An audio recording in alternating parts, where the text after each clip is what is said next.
अगली सुबह सूरज निकलते ही सुजानपुर गांव के लोग अपने अपने काम में लग गए। कोई खेत की तरफ जा रहा था तो कोई बाजार की तरफ। उधर धनराज भी हमेशा की तरह अपना मटन चावल का ठेला लेकर गांव के चौक पर पहुंच गया। लेकिन आज गांव के चौक पर कुछ अलग होने वाला था। चौक के दूसरी तरफ वही अजनबी एक छोटा सा ठेला लगाने में लगा हुआ था। अरे ये तो वही आदमी है। धनराज दूर खड़ा होकर उसे ध्यान से देखने लगा। कुछ ही देर में अजनबी ने अपना ठेला पूरी तरह तैयार कर लिया। जैसे ही लोगों की नजर उस बोर्ड पर पड़ी, सभी हैरान रह गए। बोर्ड पर बड़े बड़े अक्षरों में लिखा था 10 रुपए में भरपेट मटन चावल। अरे मैंने सही पढ़ा ना? हाँ भाई, यहाँ तो सच में 10 रुपए लिखा है। कहीं ये मजाक तो नहीं? चलो चलकर देखते हैं। देखते ही देखते वहाँ लोगों की भीड़ जमा होने लगी। अरे भाई, मेरी नजर कमजोर हो गई है क्या? यहाँ सच में 10 रुपए लिखा है। ये सुनकर आसपास खड़े लोग हंसने लगे। नहीं काका, आपकी नजर बिल्कुल ठीक है। अरे बेटा, तुम्हारा नाम क्या है? मैंने तुम्हें पहले यहाँ नहीं देखा। तुम यहाँ नए लगते हो। हाँ काका, मैं यहाँ अभी नया ही आया हूँ और मेरा नाम गोपाल है। तो गोपाल, कहीं बाद में ये मत कहना कि एक थाली के 100 रुपए देने हैं। यह सुनकर आसपास खड़े लोग हंस पड़े। नहीं काका, 10 रुपए मतलब 10 रुपए। गोपाल भाई, इतना सस्ता क्यों बेच रहे हो? पहले खाकर तो देखिए, बाकी बातें बाद में करेंगे। लो बेटा, ये रहे 10 रुपए। पहली थाली मुझे दे दो। गोपाल ने प्यार से भरपूर मटन चावल की थाली परोस दी। थाली देखकर हरिराम काका की आंखें चमक उठी। अरे वाह, 10 रुपए में इतना सारा। उन्होंने तुरंत खाना शुरू कर दिया। कुछ मिनटों बाद उनके चेहरे पर मुस्कान फैल गई। वाह गोपाल बेटा, मजा आ गया। सच में इतना अच्छा है क्या? अरे अच्छा क्या, बहुत बढ़िया है। बस फिर क्या था, एक एक करके लोग लाइन में लगने लगे। भाई मुझे भी एक थाली देना।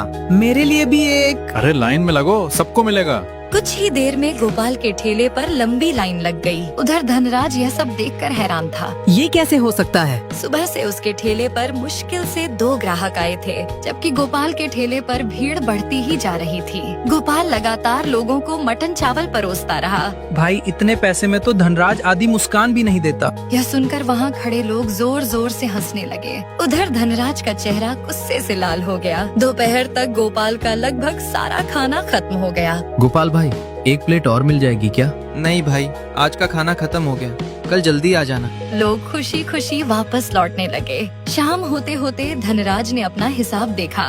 उसकी कमाई आधे से भी कम रह गई थी। ये सब उस गोपाल की वजह से हो रहा है। उसने दूर खड़े गोपाल की तरफ देखा। गोपाल हंसते हुए अपना ठेला समेट रहा था। कुछ न कुछ तो गड़बड़ है। कोई आदमी 10 रुपए में भर पेट मटन चावल नहीं खिला सकता। मुझे इसका राज पता लगाना ही होगा। धनराज की आंखों में जलन साफ दिखाई दे रही थी। उसे बिल्कुल अंदाजा नहीं था कि यह जलन आने वाले दिनों में उसे ऐसी राह पर ले जाएगी जहां से वापस लौटना आसान नहीं होगा। अगली सुबह गोपाल हमेशा की तरह जल्दी उठ गया। उसने ताज़ा मटन, चावल और मसालों से खाना तैयार किया और अपना ठेला लेकर गांव के चौक पर पहुंच गया। लेकिन इस बार चौक पर पहुंचकर वह खुद भी हैरान रह गया। उसके ठेले के सामने पहले से ही कई लोग खड़े थे। अरे, आप लोग इतने सुबह? कल देर से आए थे तो खाना खत्म हो गया था। आज गलती नहीं करनी थी। और मैं तो घर से नाश्ता करके भी नहीं आया हूँ। क्या पता कहीं फिर खाना खत्म हो गया तो। यह सुनकर वहाँ खड़े लोग हंस पड़े। थोड़ी ही देर में गोपाल के ठेले पर लंबी लाइन लग गई। उधर धनराज अपने ठेले पर बैठा यह सब देख रहा था। आखिर लोगों को इसमें ऐसा क्या मिल रहा है? तभी एक आदमी गोपाल के ठेले के पास आया। उसका नाम रघु था। रघु गांव में मेहनती और ईमानदार आदमी माना जाता था। गोपाल भाई, एक थाली देना। गोपाल ने मुस्कुराकर थाली परोस दी। रघु ने खाना शुरू किया। कुछ ही देर बाद उसके चेहरे पर मुस्कान आ गई। वाह गोपाल भाई, सच कहूँ तो इतने दिनों बाद इतना स्वादिष्ट मटन चावल खाया है। धन्यवाद रघु भाई। गोपाल भाई, अगर कभी किसी मदद की जरूरत पड़े तो मुझे जरूर बताना। जरूर बताऊंगा रघु भाई।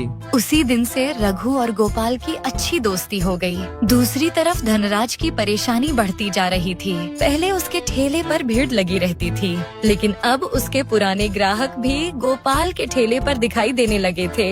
ये सब ठीक नहीं हो रहा। शाम को जब उसने हिसाब लगाया तो उसके होश उड़ गए। उसकी कमाई पहले से आधी रह गई थी। नहीं, ऐसा नहीं हो सकता। उस रात धनराज को बिल्कुल नींद नहीं आई। वह बार बार एक ही बात सोच रहा था। आखिर गोपाल 10 रुपए में मटन चावल बेच कैसे रहा है? अगली सुबह उसने एक फैसला किया। आज मैं इस गोपाल का राज जानकर ही रहूंगा। उस दिन धनराज ने अपना ठेला थोड़ा देर से लगाया और खुद चुपचाप गोपाल का पीछा करने लगा। उसने देखा कि गोपाल बाजार गया। गोपाल ने ताज़ा मटन खरीदा, फिर उसने अच्छे चावल खरीदे, उसके बाद ताज़े मसाले भी खरीदे। सब कुछ बिल्कुल बढ़िया था। ये तो वही सामान खरीद रहा है जो मैं खरीदता हूँ। अब धनराज और भी ज्यादा परेशान हो गया, अगर सामान भी अच्छा है तो फिर 10 रुपए में कैसे बेच रहा है? लेकिन उसे कोई जवाब नहीं मिला। शाम को भी उसने गोपाल का पीछा किया। उसने सोचा शायद रात में कोई राज पता चल जाए, लेकिन गोपाल सीधे अपनी झोपड़ी में चला गया। वहाँ उसकी पत्नी और चीकू उसका इंतजार कर रहे थे। पापा दे। गोपाल ने मुस्कुराकर अपने बेटे को गोद में उठा लिया। दूर खड़ा धनराज यह सब देखता रहा। गोपाल जरूर कोई बड़ा राज छुपा रहा है। अगले कुछ दिनों में गोपाल को लोग और भी ज्यादा पसंद करने लगे। अब सिर्फ सुजानपुर ही नहीं, आसपास के गांवों से भी लोग उसके ठेले पर आने लगे। मैंने तो इसके बारे में दूसरे गांव में सुना था। मैं भी सिर्फ देखने आया था कि 10 रुपए वाली थाली सच है या नहीं। यह सब सुनकर गोपाल मुस्कुरा देता, लेकिन दूसरी तरफ धनराज की जलन अब गुस्से में बदल चुकी थी। एक शाम उसने दूर खड़े होकर गोपाल के ठेले की भीड़ देखी, फिर उसने मुट्ठी भींच ली। सीधे तरीके से तो इसका राज पता नहीं चल रहा। अब मुझे कोई दूसरा रास्ता अपनाना पड़ेगा। उसकी आंखों में एक अजीब सी चमक दिखाई दे रही थी, और यही चमक आने वाले दिनों में पूरे सुजानपुर में एक बड़ा तूफान खड़ा करने वाली थी। दिन बीतते गए और गोपाल के ठेले पर भीड़ बढ़ती गई। अब हालत यह थी कि कई लोग सुबह से ही लाइन में खड़े हो जाते थे। हरिराम काका तो लगभग रोज ही पहुंच जाते थे। बेटा गोपाल, अगर तुम ऐसे ही खिलाते रहे ना तो मेरी बहू मुझे घर से निकाल देगी। क्यों काका? क्योंकि गोपाल बेटा, मैं अब घर का खाना कम और तुम्हारा मटन चावल ज्यादा खा रहा हूँ। यह सुनकर वहाँ खड़े लोग हंस पड़े, लेकिन दूसरी तरफ धनराज की हालत खराब होती जा रही थी। पहले जहाँ उसके ठेले पर भीड़ लगी रहती थी, अब वहाँ मुश्किल से कुछ लोग ही आते थे। एक शाम धनराज अकेला बैठा अपना हिसाब देख रहा था। पूरे दिन की कमाई देखकर उसका चेहरा उतर गया। नहीं, अब बहुत हो गया। तभी उसके दिमाग में एक चाल आई। अगले दिन वह खुद लोगों के बीच जाकर बातें करने लगा। क्या बात है धनराज, आजकल कुछ परेशान लग रहे हो? नहीं भाई, मुझे क्या परेशानी होगी, बस एक बात समझ नहीं आती। कौन सी बात धनराज भाई? कोई आदमी इतने दिनों तक 10 रुपए में भर पेट मटन चावल कैसे खिला सकता है? यह सुनकर कुछ लोग सोच में पड़ गए। खैर मुझे क्या। मैं तो बस ऐसे ही पूछ रहा था। लेकिन धनराज यहीं नहीं रुका। वह अलग अलग लोगों के पास जाकर यही बात दोहराने लगा। मुझे तो कुछ गड़बड़ लगती है। आखिर कोई रोज नुकसान उठाकर कब तक खाना खिलाएगा? धीरे धीरे यह बात पूरे गांव में फैलने लगी। कुएं पर पानी भरने वाली औरतें भी इसी बारे में बातें करने लगीं। सच कहूँ तो मुझे भी अब थोड़ा अजीब लग रहा है। हाँ, बिना किसी कारण कोई इतना सस्ता नहीं बेचता। चौपाल पर बैठे बुजुर्ग भी यही चर्चा करने लगे। कहीं ऐसा तो नहीं कि इसके पीछे कोई राज हो? राज तो जरूर है। कुछ ही दिनों में लोगों के मन में शक पैदा होने लगा। उधर गोपाल को इन बातों की कोई खबर नहीं थी। वह हमेशा की तरह लोगों को खाना खिलाने में लगा हुआ था। तभी रघु तेजी से दौड़ता हुआ गोपाल के पास आया और हाँफते हुए बोला, गोपाल भाई, मुझे तुमसे जरूरी बात करनी है। क्या हुआ भाई? गांव में तुम्हारे बारे में तरह तरह की बातें हो रही हैं। कैसी बातें रघु भाई? रघु ने सारी अफवाहें उसे बता दी। कुछ पल के लिए गोपाल चुप हो गया। मुझे तो लगता है ये सब धनराज कर रहा है। हो सकता है। और तुम इतने शांत क्यों हो? क्योंकि मैंने कुछ गलत नहीं किया। सच बोलने वाले को ज्यादा डरने की जरूरत नहीं होती। रघु को गोपाल की बात समझ तो आई, लेकिन चिंता अभी भी बनी हुई थी।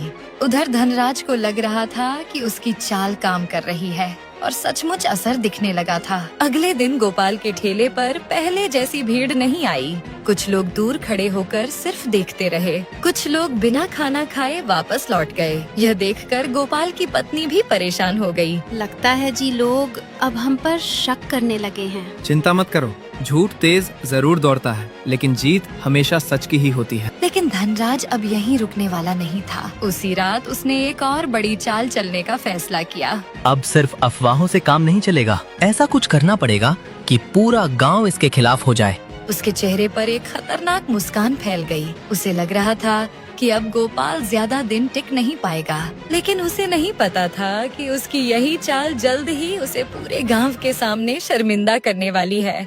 अगले दिन सुबह पूरे सुजानपुर गांव में एक ही बात की चर्चा हो रही थी। सुना तुमने, आज पंचायत बैठने वाली है। हाँ, सरपंच भगत राम ने खुद बुलाया है। उधर धनराज के चेहरे पर मुस्कान थी। उसे पूरा विश्वास था कि आज गोपाल का सच सबके सामने आ जाएगा। दोपहर होते होते पंचायत के चौपाल पर पूरा गांव इकट्ठा हो गया। कुछ ही देर में सरपंच भगत राम भी वहां पहुंच गए। सभी लोग शांति से बैठ जाएं। चौपाल पर सन्नाटा छा गया। थोड़ी देर बाद गोपाल भी अपनी पत्नी और बेटे चीकू के साथ वहां पहुंच गया। रघु और हरिराम काका भी उसके साथ खड़े हो गए। धनराज, तुमने पंचायत बुलाने की बात कही थी, अब बताओ क्या मामला है? सरपंच जी, मैं सिर्फ गांव वालों की भलाई चाहता हूँ। मुझे लगता है कि गोपाल हम सबसे कोई बहुत बड़ी बात छुपा रहा है। हाँ हाँ, सही कह रहा है। कोई आदमी 10 रुपए में भरपेट मटन चावल नहीं खिला सकता। जरूर इसके पीछे कोई राज है। गोपाल, क्या तुम कुछ कहना चाहोगे? अचानक से पूरा चौपाल शांत हो गया। सभी लोग गोपाल की तरफ देखने लगे। कुछ पल तक गोपाल चुप खड़ा रहा, फिर उसने धीरे धीरे बोलना शुरू किया। मुखिया जी, आज मैं आप सबको एक ऐसी बात बताने वाला हूँ जो मैंने आज तक किसी को नहीं बताई। यह सुनकर सभी लोग ध्यान से उसकी बात सुनने लगे। कई साल पहले मैं बहुत गरीब था। मेरे पास रहने के लिए घर नहीं था। कई बार ऐसा होता था कि मैं, मेरी पत्नी और मेरा बेटा चीकू भूखे सो जाते थे। चीकू भी अपने पिता की बातें ध्यान से सुन रहा था। एक दिन हम तीनों लगातार 2 दिन भूखे रहने के बाद एक गांव पहुंचे। उस दिन हमारे पास खाने के लिए 1 रुपया भी नहीं था। पूरी चौपाल एकदम शांत हो गई। उसी गांव में एक बूढ़े आदमी का छोटा सा मटन चावल का ठेला था। उसने हमारी हालत देखी। उसने हमें अपने पास बुलाया और भर पेट मटन चावल खिलाया। जब मैंने उसे पैसे देने चाहे तो उसने लेने से मना कर दिया। फिर क्या हुआ बेटा? जाते समय उसने मुझसे सिर्फ एक बात कही थी। गोपाल की आंखें नम हो गईं। उसने कहा था, बेटा, अगर आज मैं तुम्हें खिला रहा हूँ तो कल तुम किसी और भूखे को खिला देना। पूरा चौपाल एकदम शांत हो गया। कई लोगों की आंखें नम हो चुकी थी। उस दिन मैंने मन ही मन एक वादा किया था, अगर भगवान ने मुझे कभी लायक बनाया तो मैं किसी गरीब को पैसों की वजह से भूखा नहीं रहने दूंगा। बस उसी वादे को निभाने के लिए मैं गांव-गांव जाकर लोगों को सस्ते में खाना खिलाता हूँ। गांव वाले एक दूसरे का मुंह देखने लगे। उन्हें यकीन नहीं हो रहा था कि सच्चाई इतनी साधारण और इतनी बड़ी हो सकती है। लेकिन गोपाल, इतनी कम कीमत में तुम्हारा खर्च कैसे निकल जाता है? सरपंच जी, मैं ज्यादा मुनाफा नहीं कमाता। मैं सिर्फ इतना रखता हूँ कि मेरा काम चलता रहे। मेरे लिए ये धंधा नहीं, सिर्फ एक जिम्मेदारी है। यह सुनकर पूरा गांव भावुक हो गया। तभी अचानक रघु खड़ा हो गया। सरपंच जी, अब मैं भी एक बात कहना चाहता हूँ। कहो रघु, क्या कहना है? मुखिया जी, पिछले कई दिनों से गांव में जो अफवाहें फैल रही थीं, उनके पीछे कौन था? सभी लोग धनराज की तरफ देखने लगे। हाँ बेटा धनराज, अब तुम भी सच बता दो। धनराज का चेहरा उतर चुका था। पहली बार उसके पास कोई जवाब नहीं था और अगले ही पल ऐसा सच सामने आने वाला था जिसे सुनकर पूरा गांव हैरान रह जाता। धनराज का सिर झुका हुआ था। उसके चेहरे से घमंड गायब हो चुका था। धनराज, गांव वाले जानना चाहते हैं कि इन अफवाहों के पीछे कौन था? कुछ पल तक धनराज चुप खड़ा रहा, फिर उसने धीरे धीरे सिर उठाया। सरपंच जी, ये सब मैंने ही किया था। यह सुनते ही पूरे चौपाल में हलचल मच गई। क्यों धनराज, क्यों किया ऐसा तुमने? मतलब सारी अफवाहें इसी ने फैलाई थीं? धनराज ने सिर झुका लिया। हाँ सरपंच जी, गोपाल की बढ़ती भीड़ देखकर मुझे जलन होने लगी थी। पहले पूरा गांव मेरे ठेले पर आता था, लेकिन जब लोग इसके ठेले पर जाने लगे तो मैं बर्दाश्त नहीं कर पाया। मैंने इसका पीछा भी किया, इसका राज जानने की भी कोशिश की, और जब मुझे कुछ नहीं मिला तो मैंने लोगों के मन में शक पैदा करना शुरू कर दिया। पूरा गांव चुपचाप उसकी बातें सुन रहा था। मतलब इतने दिनों से गांव में जो बातें फैल रही थी वो सब तुम्हारी वजह से? हाँ रघु, गलती मेरी थी। हरिराम काका धीरे से बोले। बेटा धनराज, जलन इंसान से बहुत बड़ी गलतियां करवा देती है, लेकिन अपनी गलती मान लेना भी आसान नहीं होता। धनराज की आंखों में आंसू आ गए। फिर वह धीरे धीरे गोपाल के सामने जाकर खड़ा हो गया। गोपाल, मुझे माफ कर दो। जिस दिन तुम अपनी पत्नी और बेटे के साथ मेरे ठेले पर आए थे, उस दिन मुझे तुम्हारी मदद करनी चाहिए थी, लेकिन मैंने तुम्हारी बेइज्जती की। उसके बाद भी तुमने कभी मेरा बुरा नहीं चाहा। गोपाल कुछ पल तक उसे देखता रहा, फिर उसके चेहरे पर हल्की सी मुस्कान आ गई। धनराज, इंसान से गलती हो सकती है, लेकिन जो इंसान अपनी गलती मान लेता है वो बुरा इंसान नहीं होता। यह सुनकर धनराज की आंखों से आंसू बहने लगे। पहली बार उसे अपने किए पर सच्चा पछतावा हो रहा था। गोपाल भाई, हमें भी माफ कर दो।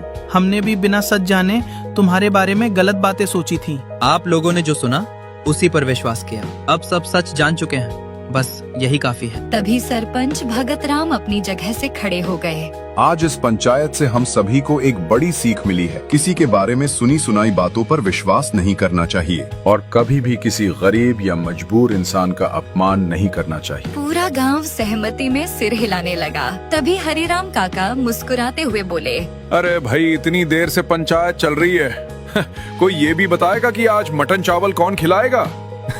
काका, आपको तो बस खाने की पड़ी रहती है। और क्या, खाली पेट कोई पंचायत होती है क्या? सभी लोग जोर जोर से हंसने लगे। आज का खाना मेरी तरफ से। वाह, फिर तो मजा ही आ जाएगा। लगता है पंचायत का असर जल्दी हो गया। एक बार फिर सभी हंस पड़े। उस दिन के बाद सुजानपुर में बहुत कुछ बदल गया।